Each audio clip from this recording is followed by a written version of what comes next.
శాసన మండలిలో రుషికొండ నిర్మాణం చేసిన కాంట్రాక్టర్ బిల్లుడి విషయంలో ఎమ్మెల్సీ బొత్స సత్యనారాయణ వ్యవసాయ శాఖ మంత్రికి వాగ్వాదం చోటు చేసుకుంది.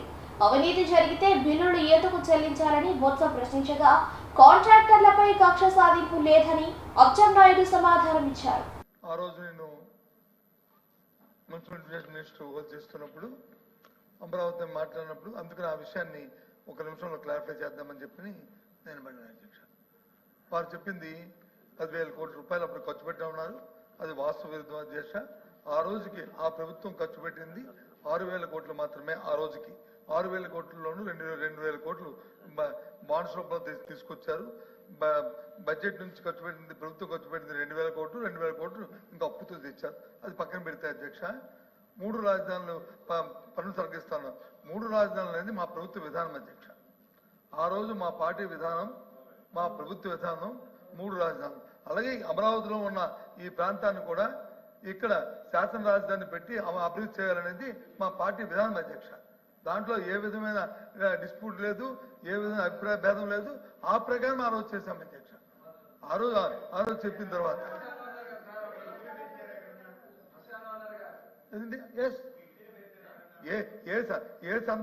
ఏ సందర్భంలో అన్నామని చెప్తాను అధ్యక్ష. ఇప్పుడు చెప్పారు కదా, మళ్ళీ నా నోటితో చెప్పడానికి అవసరం లేదు. కానీ మీరు అన్నారు కాబట్టి చెప్తున్నాను, మీరు అడుగుతున్నారు కాబట్టి చెప్తానని. ఆ రోజు వచ్చి చూడడానికి వస్తానని ప్రభుత్వంలో పెద్దలు ఆ రోజు మాజీలు వచ్చి చెప్తే ఏముంది, ఇక్కడ 3 సంవత్సరాలు అయింది అమరావతి దాన్ని ప్రారంభించారు. 1,19,000 కోట్ల రూపాయలతో వచ్చి బడ్జెట్తో పెట్టి సుమారు 6,000 కోట్ల రూపాయలు కూడా ఇంకా ఖర్చు పెట్టగా దాని నుంచి ఆ రకంగా శ్మశానాలుగా దాని నుంచి ఏం చూడడానికి వస్తారయ్యా, దాన్ని ఏంటి చేస్తారు అని చెప్పి అన్నాను అధ్యక్ష. ఎస్ అన్నాను, చెప్తాను, అనలేదు అనట్లేదు కదండి. ఆ సందర్భం అది, ఆ సందర్భం అన్నా. కూర్చోమ్మా,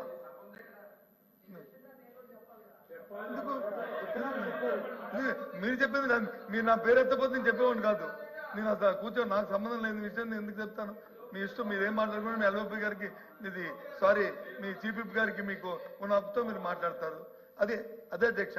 కాబట్టి దయచేసి ఆ రోజు సందర్భం ఏంటంటే, ఆ రోజు అప్పుడున్న సందర్భంలోనూ విధ్వంసం అని చెప్పారు. ఏదైతే ఇల్లీగల్గా ఉన్న కన్స్ట్రక్షన్స్ ఏవవుతున్నాయో వాటిని కూలడం జరిగింది తప్ప లీగల్గా ఉన్నదాన్ని ఏది ప్రభుత్వం వచ్చి ఎప్పుడు కూడా ఏది కూడా కోల్చదు అధ్యక్ష. ఈ సభ ద్వారా గౌరవ సభ్యులు కూడా తెలియజేస్తాను, దయచేసి మా ప్రభుత్వ విధానం 3 రాజధానులు. అదే విషయాన్ని నేను మళ్ళీ చెప్పాను, అదే చెప్తున్నాను కూడా అధ్యక్ష. అవసరం ఏంటి, అక్కడ ఉన్న వాళ్ళందరూ ఏంటి, మీరు ఆ మాట అన్నందుకు మీరు ఏమైనా కాటి కాపరా? దానికి కేబినెట్ సమావేశాలు నిర్వహించారు అంటే మీరు శ్మశాన వాటికలో కేబినెట్ సమావేశాలు నిర్వహించారా? నేను అవి కూడా చదువుతాను అధ్యక్ష. ఎప్పుడెప్పుడు కేబినెట్ సమావేశాలు నేను ఇచ్చేశారు? 10/6/2019, 19/7/2019, 3/9/2019, 16/10/2019 కేబినెట్ సమావేశాలు నిర్వహించుకొని ఆ అసెంబ్లీ అక్కడనే ఉంది, సెక్రటేరియట్ అక్కడే ఉంది. చక్కగా మేము కట్టిస్తే శుభ్రంగా అందులో పరిపాలన చేయాల్సింది పోయి విధ్వంసం చేశారు అందులో కూర్చొని. పైగా మీరు శ్మశానం అని దాంతో పోల్చారు. మీరు శ్మశానం దాంతో పోల్చి 5 ఏళ్ళు అక్కడనే కూర్చున్నారు మీరు. విషయం ఏంటంటే, మీరు పెట్టిన ప్రతి బిల్డింగ్ కూడా అది తాత్కాలికమని చెప్పిన మాట మర్చిపోయినట్టుకున్నారు. తాత్కాలికంగా ఒక అద్దెలు తీసుకుని లేకపోతే ఒక టెంపరీ కన్స్ట్రక్షన్ వేసి అందులో చేసుకుని ఆ కార్యక్రమాలు వచ్చి పెద్దగా గొప్పగా చెప్పుకుంటారు అధ్యక్ష. అది అదే ఏ రకంగా అధ్యక్ష. ఈ రోజు ఇక్కడ ఉన్న ఇక్కడ హౌస్ ఇది పర్మనెంట్ కాదు కదా అధ్యక్ష. మీ ఉద్దేశంలోను ఇది టెంపరీ కదా అధ్యక్ష. ఈ టెంపరీ దానికి ఎంత ఖర్చు పెట్టారు అధ్యక్ష? స్క్వేర్ ఫుట్ గా ఆ రోజు 10,500 రూపాయలు ఖర్చు పెట్టాం అధ్యక్ష. 10,500 రూపాయలు ఆ రోజు ఖర్చు అయింది. మీ లెక్కల్లో చూసుకోండి, మీ దగ్గర రికార్డు. నేను ఏం చెప్తే మా అబద్ధం కాదు. అయినప్పుడు కూడా దాని గురించి నేను మాట్లాడలే, మీరు శ్మశానమైన మాటకి నేను చెప్పాను. ఏది ఆ రోజున్న సందర్భం ఏంటంటే, మీరు వచ్చి చూడడానికి వస్తుంటే ఏం చూస్తారా, ఇక్కడ ఏం లేదు, ఇక అధికారం ఉన్నప్పుడు వచ్చి కట్టలేదు, 3 సంవత్సరాలు వృధా చేశారు, 6,000 కోట్లు మాత్రమే ఖర్చు పెట్టారు 1,19,000 కోట్లకిను. కాబట్టి ఈ సందర్భంలో ఏం చేస్తారని అనే మాట మాత్రం చెప్పిన మాట వాస్తవం. దానికి ఇప్పటికే కట్టుబడి ఉన్నాను. నేను కట్టుబడి లేదే, నేను కాదనలేదు, నేను అనలేదు, నేను తప్పు చెప్తాను నేను అనలేదే, అదే చెప్పాను నేను. మంత్రి గారు. అధ్యక్ష, అందరిలో కొద్ది సీనియర్ సభ్యులు, చాలాసార్లు మంత్రులు చేశారు, కొద్దిగా అనుభవం ఉన్న వ్యక్తి. మేము అనేమంటామంటే ఇప్పుడు కూడా అంటే ఎలాగ తప్పు చెప్పాలనేది వాళ్ళు ఆలోచన చేసి తప్పులు చెప్పడం వాళ్ళ అలవాటు. ఎప్పుడు కూడా అధ్యక్ష ఇది తాత్కాలికమైనటువంటి శాసనసభ కానీ శాసన మండలి కానీ సెక్రటేరియట్ని కానీ ఎప్పుడు మేము అనలేదు అధ్యక్ష. మీరు ఎప్పుడు కూడా మీరు ఏ రికార్డు మీరు తీసుకున్నా సరే మేము ఏం చెప్పాం అధ్యక్ష ఏం చెప్పామంటే ఇది ట్రాన్సిస్టు అంటే మనం పెర్మనెంట్ గా కట్టేలోపు ఇది వాడుకుంటామని చెప్పాము తప్ప ఇది తాత్కాలికమైన పదం ఎక్కడ కూడా రాలేదు అధ్యక్ష. నెంబర్ 1 అధ్యక్ష. నెంబర్ 2 అంత పెద్ద మనిషి శ్మశానం అని ఎందుకు అన్నారంటే మరి ఆయన విజ్ఞతకు వదలొచ్చు. కానీ ఆ రోజుకి ఏదైతే కొత్త ప్రభుత్వం ఏర్పడిందో ఆ రోజు ఇదే శాసనసభలో సమావేశాలు నిర్వహించారు, ఇదే శాసన మండలిలో సమావేశాలు నిర్వహించారు. మేము కట్టినటువంటి సచివాలయంలోనే కేబినెట్ సమావేశాలు పెట్టి పరిపాలన చేశారు. మరి ఇన్ని జరిగిన తర్వాత అటువంటి వ్యక్తి ఆ మాట అనడం తప్పని చెప్పాము అధ్యక్ష. రెండవది ఆ రోజు నేను కూడా శాసనసభలో ఉన్నాను. గౌరవ ప్రతిపక్ష నాయకులు గారు ఆ రోజు మున్సిపల్ అడ్మినిస్ట్రేషన్ మినిస్టర్గా ఉన్నారు. ఇది డే 1 నుంచి చంద్రబాబు నాయుడు గారు ఒక సామాజిక వర్గం గురించి ఇక్కడ సచివాలయం, ఇక్కడ అమరావతికి రాజధాని ఏర్పాటు చేశారు. రాష్ట్రంలో వచ్చిన డబ్బంతా ఇక్కడే ఖర్చు పెట్టేస్తున్నారు, రాష్ట్రంలో ఎక్కడ కూడా అభివృద్ధి జరగడం లేదని ప్రతి ఒక్కరు అదే మాట్లాడారు అధ్యక్ష.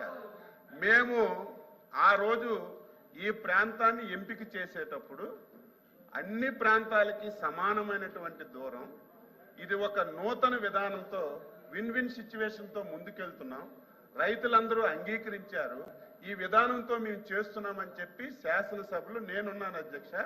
ఆ రోజు అపోజిషన్ లీడర్గా ఉన్నటువంటి వ్యక్తి నాకు ఎటువంటి అభ్యంతరం లేదు, ఇప్పుడున్న భూమి సరిపోదు, ఇంకొద్దిగా గ్యాదర్ చేస్తే మనకి సచివాలయానికి చాలా బాగా వస్తుందని చెప్పి నేనేదో అబద్ధం చెప్పడం కాదు అధ్యక్ష. ఇప్పుడు కావాలంటే స్పీచ్లు ఉంటాయి.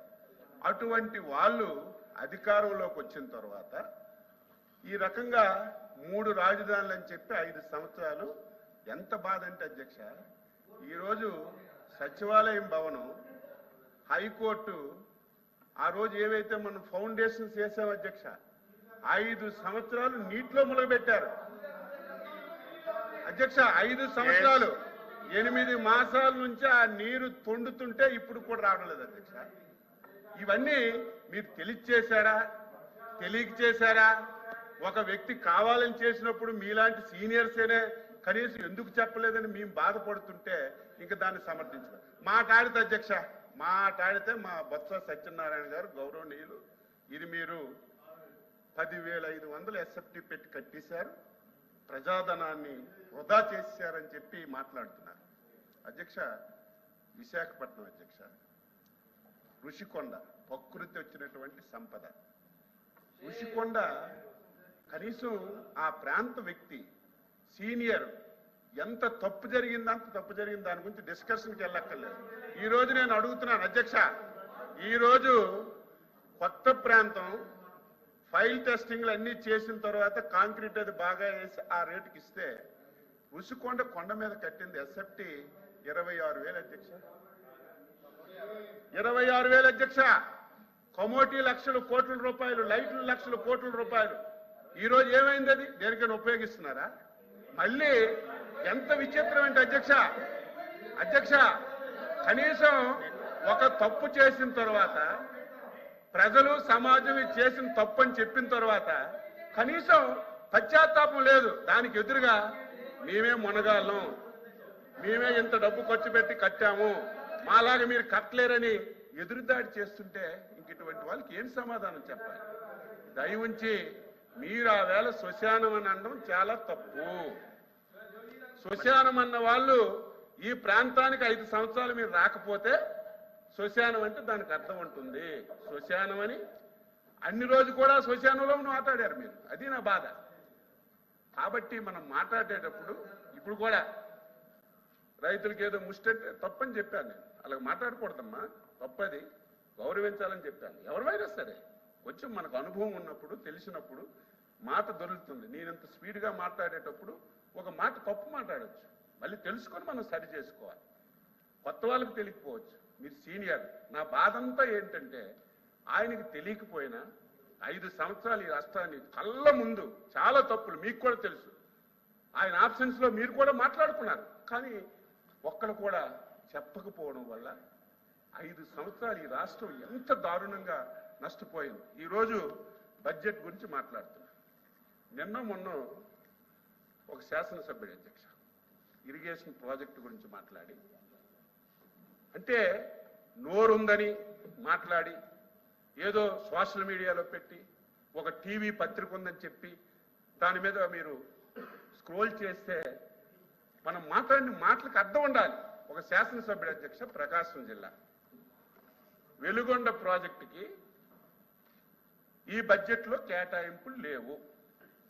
1000 కోట్లు అవసరమైతే 300 కోట్ల రూపాయలు కేటాయించారు.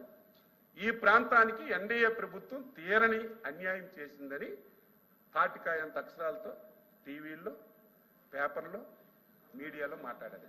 అధ్యక్ష, ఆనాటి ముఖ్యమంత్రి గారు ఆ ప్రాజెక్ట్ని ప్రారంభోత్సవం చేసి చంద్రబాబు నాయుడు గారు ఫౌండేషన్ వేశారు, చెయ్యలేదు. 5 సంవత్సరాల్లో నేనే దగ్గరుండి తవ్వి గొలికి నీరు ఈరోజు వెలిగొండ ప్రాజెక్టులోకి తీసుకెళ్లాను.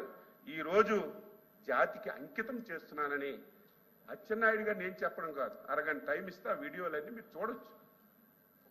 అంటే ఒక ప్రాజెక్టుకి కనీసం పూర్తి కాకుండా ఎన్నికల్లో లబ్ధి పొందడానికి ఆ ప్రాజెక్ట్ ఓపెన్ చేస్తే డబ్బులు ఎందుకు?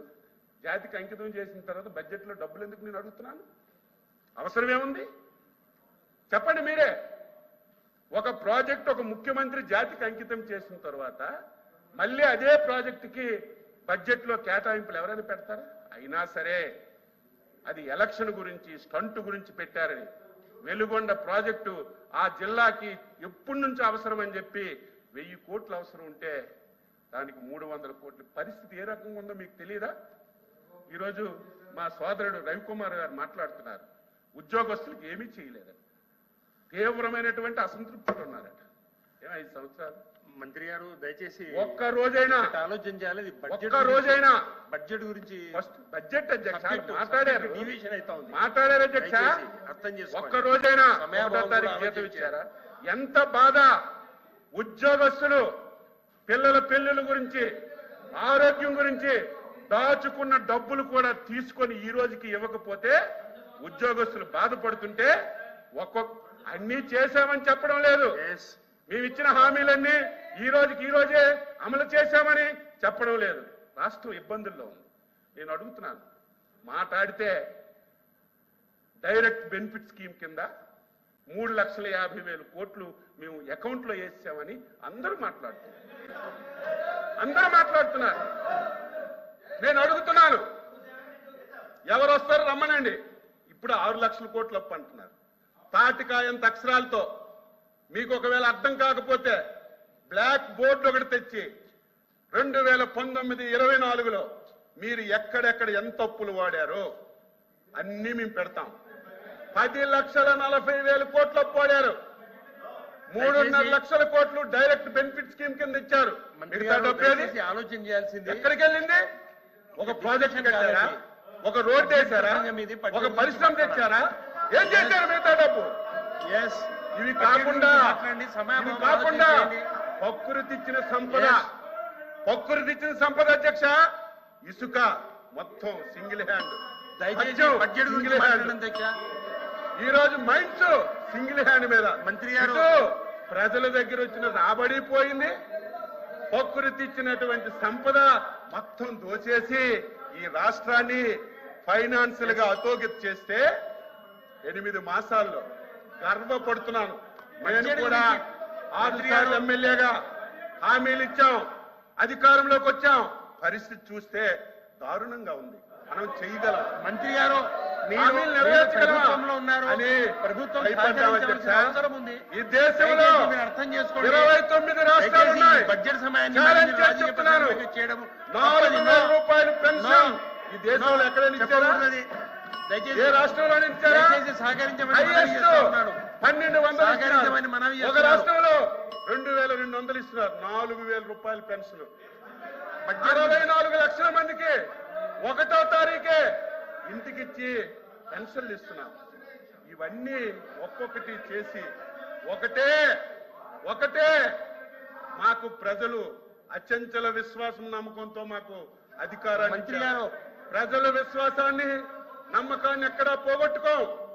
తప్పనిసరిగా ఎన్నికల్లో ఇచ్చిన ప్రతి హామీ నెరవేర్చిన తర్వాత మళ్ళీ ప్రజల దగ్గరికి వెళ్తాం. మా మీద విశ్వాసం నమ్మకం ఉంటే ఈ రాష్ట్రాన్ని బాగు చేస్తామని ఒక విశ్వాసం ఉంటే మళ్ళీ మాకు మంత్రి గారు. చేస్తారు. ఆ విధానం మంత్రి గారు, చేస్తున్నాం మీరు తప్ప ఒకసారి ఏదో మీరు ప్రభుత్వంలో రాజకీయం ఉన్నారు, గురించో దయచేసి ఆలోచన చేసుకోండి. విమర్శల గురించో మేము ఎప్పుడు మాట్లాడు. దయ ఉంచి ఎప్పటికైనా సరే గతంలో చేసిన తప్పులు మీరు తెలుసుకొని బయట మీరంతా కూడా వ్యవహరిస్తే కొంతవరకైనా బాగుంటుందని చెప్పి వ్యక్తిగతంగా నేను సలహా ఇస్తున్నాను. ఇది ఎప్పుడు కూడా తాత్కాలిక భవనాలని ఎప్పుడు అనలేదు.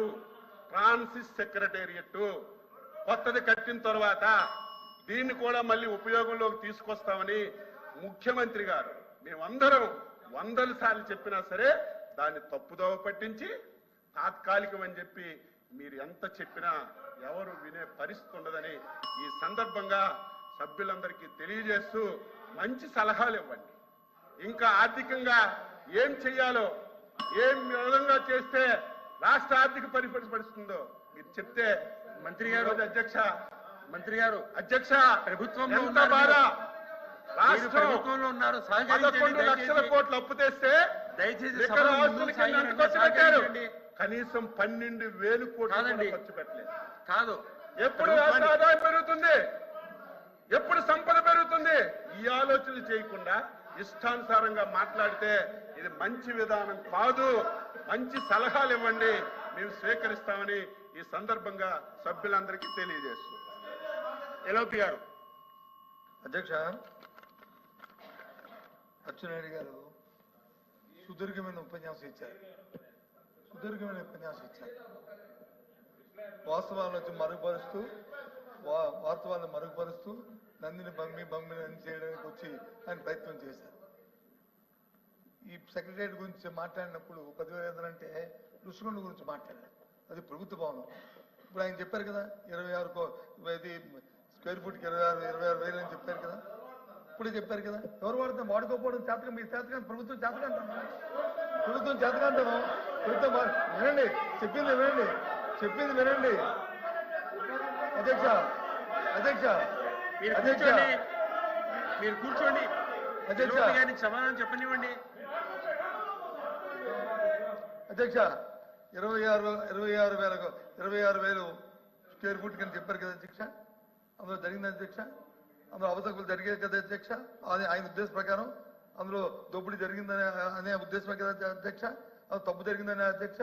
నిన్నగాక మొన్న ఆడికి ఉన్న కాంట్రాక్ట్కి ఇవ్వాల్సిన 80 కోట్ల రూపాయలు అనాపరిత చెల్లించారు అధ్యక్ష. ఏ కిక్ బ్యాక్ చెల్లించారు అధ్యక్ష. తప్పు జరిగితే ఎందుకు ఇవ్వాలి అధ్యక్ష? అధ్యక్ష కంప్లీట్ కానీ ఒకసారి చెప్పాలా? ఎల్ఓపి గారి కంప్లీట్ కానివ్వండి. ఆయన సమాధానం కంప్లీట్ కానివ్వండి. అధ్యక్ష పాసింగ్ గా రిమార్కులు చేస్తే దానికి వెంటనే మీకు కౌంటర్ ఇవ్వాలి అధ్యక్ష. మంత్రి అదే ఎల్ఓపి గారు చెప్పారు మీరు అంత అవినీతి జరిగింది, దానికి బిల్లు ఎందుకు ఇచ్చారు? ఎప్పుడు ఈ ప్రభుత్వం కక్ష సాధింపు ఉండదు. ఈ రోజు బిల్లు ఇచ్చింది వినండి పూర్తి చెప్పిన వరకు ఇవ్వండి. ఈ రోజు ఎవరైతే మీరు చెప్పారో, ఎవరికైతే 100 కోట్లు బిల్లు ఇచ్చామని చెప్పారు, రుషికొండ పని మీద ఇవ్వలేదు అధ్యక్ష. ఆయన ఇంకెక్కడో కాంట్రాక్ట్ చేస్తే ఆ పనులకు బిల్లు ఇచ్చారు తప్ప రుషికొండ మీద ఇవ్వలేదు. తెలుసుకోకుండా మీరు ఆ బిల్లు ఇచ్చారని చెప్పి ఏదో పేపర్లు వచ్చిందని చెప్పి మీరు మాట్లాడితే అది తెలుసుకోవాలి. మేము బిల్లు ఇచ్చాం కానీ ఆ కాంట్రాక్టర్ మిగతా ప్రాంతాల్లో ఎక్కడో పనులు చేస్తే దానికి బిల్లు ఇచ్చాం. అదే మీరైతే 5 సంవత్సరాలు తెలుగుదేశం హయాంలో చేసిన ఒక్క పనికి బిల్లు ఇవ్వలేదు, ఒక కార్యక్రమం చేయలేదు. మేము అలా కాదు అధ్యక్ష. కక్ష సాధింపు చర్యలు అనేవి మాకు దరిదాపుల్లో ఉండవు, రావు. ఇది తెలుసుకోమని చెప్పి కోరుతున్నాను. అధ్యక్ష వచ్చింది అధ్యక్ష, ఏదో పేపర్ అధ్యక్ష, వాళ్ళకి అధ్యక్ష ఆంధ్రజ్యోతి పత్రిక వచ్చింది అధ్యక్ష. ముందు చెప్పండి. ఈ రకంగా ఇచ్చారని చెప్పి వచ్చింది అధ్యక్ష. ఒకటి ఇచ్చారని ఆంధ్రజ్యోతి పత్రికలో వచ్చింది అధ్యక్ష. ఇదేమి కొన్ని సాక్షి పేపర్లే రాలేదు అధ్యక్ష. కొన్ని ఏదో చేసుకున్నారు, తప్పు వార్తలు రాశారు. కొన్ని మీరే అంటారు కదా మంచి వార్తలు రాస్తారని, మరి ఆ పేపర్లోనే వచ్చింది అధ్యక్ష. మరి ఆ తప్పు కాదంటే రేపు ఎంక్వైరీ చేయమని ఇప్పటికైనా సరే అందులో అవకతవకలు జరిగితే ఎంక్వైరీ పోస్ట్ చేయమని అధ్యక్ష. ఎంక్వైరీ చేయండి, ఎంక్వైరీకి ఆదేశించండి, ఎంక్వైరీకి ఆదేశించండి. ఎవరొస్తున్నా చేయమని అధ్యక్ష. తప్పు చేయమని అధ్యక్ష. తప్పు జరిగితే ఎందుకు చేయట్లేదు? ఎందుకు ప్రభుత్వం చేయట్లేదు? ఎందుకు వెనకం చేస్తుంది? తప్పులు జరిగినప్పుడు ఎందుకు వెనకం చేస్తుంది?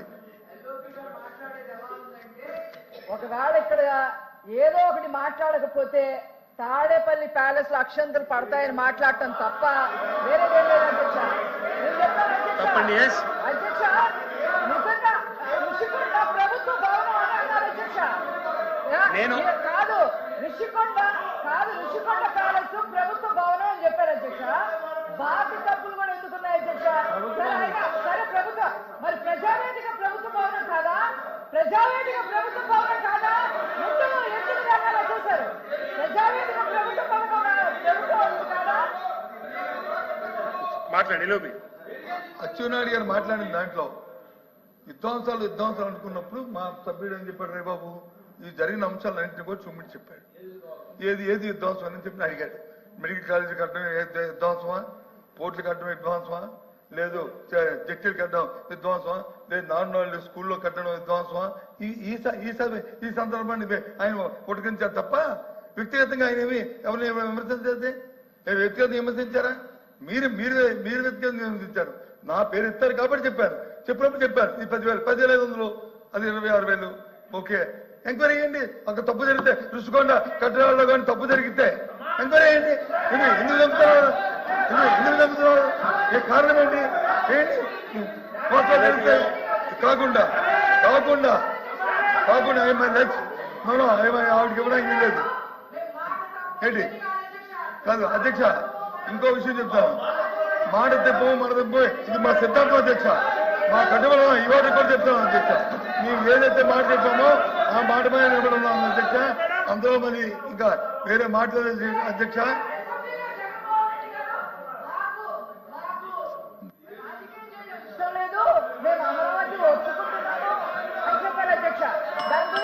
దయచేసి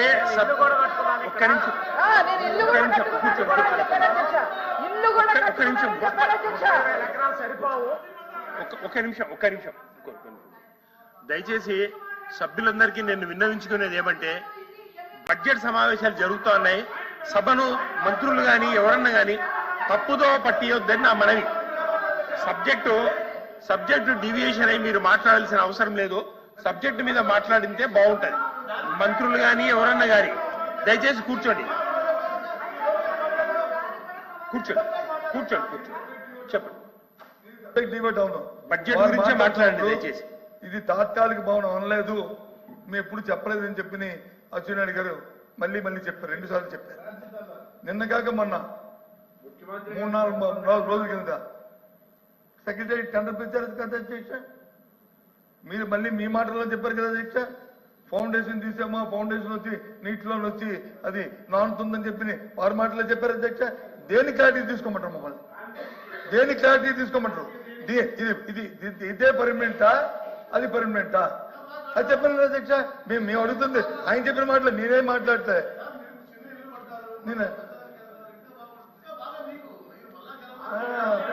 ఏమే మినిస్టర్ గారు దయచేసి ఇది కుటుంబం. ఇది చెన్నెల్లి కొండం పెద్దెల్లి కొండం కాదు కదా అధ్యక్ష. ఇది చెన్నెల్లి పెద్దెల్లి కాదు కదా. ప్రభుత్వం కన్స్ట్రక్ట్ ప్రభుత్వానికి కన్స్ట్రక్ట్ ఆలోచన ఉంటుంది. దయచేసి విమర్శకి పచ్చి విమర్శలు కాకుండా సబ్జెక్ట్ ఏది ఉందో సబ్జెక్ట్ కన్ఫైన్ అయ్యి మీరు మాట్లాడండి. ఏదైనా సరే మీరు మేము మాట్లాడుతూ సమాధానం చెప్పండి. అటు నుంచి అప్పుడు ఏమైనా జరిగింది, తప్పులు ఏమైనా ఉంటే మీరు చెప్పండి. లేదు తప్పుల మీద వచ్చి మీరు ఎంక్వైరీ వేస్తారని వేయండి. తప్పులు ఇచ్చి నిలబెట్టండి. తప్పు చేశారుగో దీనికి తప్పు చేసి నిలబెట్టండి. We're ready, we're vice president. మేము రెడీ మేము ఎల్ఓపి గారు. మేము అయ్యేద్దాంలేదే మేము వద్దంటే మానరే అవి చేయకుండా ఊరికే పాసింగ్ బురదల్లోని ప్రతి మాత్రం తెలియదు కాదు. ప్రభుత్వంలో మీరు ఉన్నారు, మీ ప్రతి సర్వాకులు ఉన్నాయి, చేయండి ప్రజాస్వామ్యబద్ధంగా. ఎవరు వద్దన్నారు మిమ్మల్ని? కానీ ఊరికనే బురదల్లోకి రుషికొండలు అంత ముందు ఏముండింది? ఆ రుషికొండ పైన ఇది మన టూరిజం గెస్ట్ హౌస్ ఉండేదే కదా, బిల్డింగ్లు ఉన్నాయో లేవు అక్కడ, అవి తీసుకొస్తే కట్టారు. తప్పేముంది? దాన్ని వచ్చి ప్రభుత్వం ఉపయోగించుకోవాలి. తప్పేముంది? అక్కడ లేకపోతే తప్పు, అవి కట్టారు తప్పు. సరే, దయచేసి అది కాకుండా ఇవాళ బడ్జెట్ మేము మాట్లాడుతున్నాం. మీ ఎల్ఓపి గారు మీ చీఫ్ విప్ గారు మాట్లాడినప్పుడు నా పేరు ఎత్తారు. నా పేరు తీసుకోకపోతే నేను మాట్లాడను. పోనీ అప్పుడు కూడా అడిగాను, వద్దంటే మా అన్ని కూర్చోను, నేను రిప్లై ఇచ్చాను చెప్పేవాడిని. ఏంటి అడుగు మాట్లాడుతున్నప్పుడు ఏంటి ఆ విషయాలు ఏ సందర్భంలో మాట్లాడవచ్చుందో కూడా చెప్పాను. అంతేగాని ప్రత్యేకించి దాని ఒక స్టేట్మెంట్ కింద నేనేం మాట్లాడలేదు. ఆ సందర్భం బట్టి గుడిగించి చెప్పాను. అందుకని దయచేసి ఏదైనా తప్పు జరుగుతున్నప్పుడు గత 5 సంవత్సరాల్లో ఏమైనా తప్పులు జరిగితే చెప్పండి, మమ్మల్ని పెట్టండి. ఇగో ఈ తప్పు అని చెప్పి చూపెట్టండి. మేము దాన్ని చేసేదని అడిగి ఉన్నాం, అనుభవిస్తాం. తప్పు చేస్తే వాళ్ళు శిక్షించబడవలసిందే. ప్రజాస్వామ్యంలో తప్పు చేస్తే వాడు తప్పింది పెళ్ళడానికి వీల్లేదు. అది మా తాలూకా మేము కాదనలేదు. కానీ ఊరికి పాసింగ్ మనకు చేయొద్దు. అది కాకుండా అంతకుముందు గత 5 సంవత్సరాల్లో ఏ విధంగా ఈ రాష్ట్రం నష్టపోయిందో, ఎంత తప్పులు తెచ్చారో, దాని నుంచి మొన్న ఎంత తప్పులు తెచ్చామో మా వాళ్ళు చెప్పారు. మీరు చెప్పినట్టు 11 లక్షలు 14 లక్షలు లేవే. రేపు మాట్లాడినప్పుడు నేను మాట్లాడతారు. మీరు ఇచ్చిన పుస్తకాల్లో ఉంది ఎంత తప్పు తెచ్చామనేది, ఇందులో అన్ని క్లియర్ ఇచ్చారు. అవన్నీ చెప్పుకుందాం. వాస్తవం అవుతారు.